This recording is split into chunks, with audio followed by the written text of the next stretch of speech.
oras na para sa ating I Saw the Sign. Ang tawag dito ay I Saw the Signs Open Theme Edition. Kasi walang particular na tema.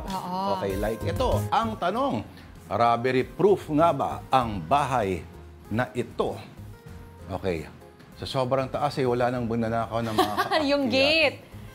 O, kalaki naman ng awang sa ilalim. Hindi naman na sinabing walang pwedeng gumulong. Gumapang, correct. Or gumapang. Galing, ha? Next. Ito.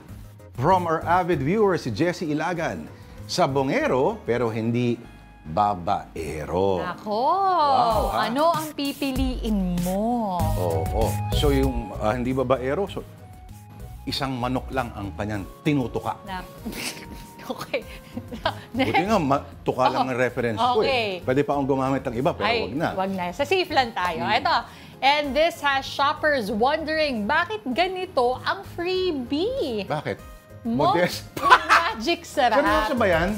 Eh baka iba-ibang pangangailangan ng mga tao, ano? Pwedeng toiletries / kitchen needs. Sanitary napkin plus flavor Correct. sprinkle. Oh. Pero, sabi naman ang nakasulat doon sa shelf, zero irritation.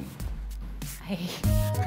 Para lang po klaro ha, ang isa ay para sa pang-araw-araw na ginagamit, ang isa ay para sa kusina.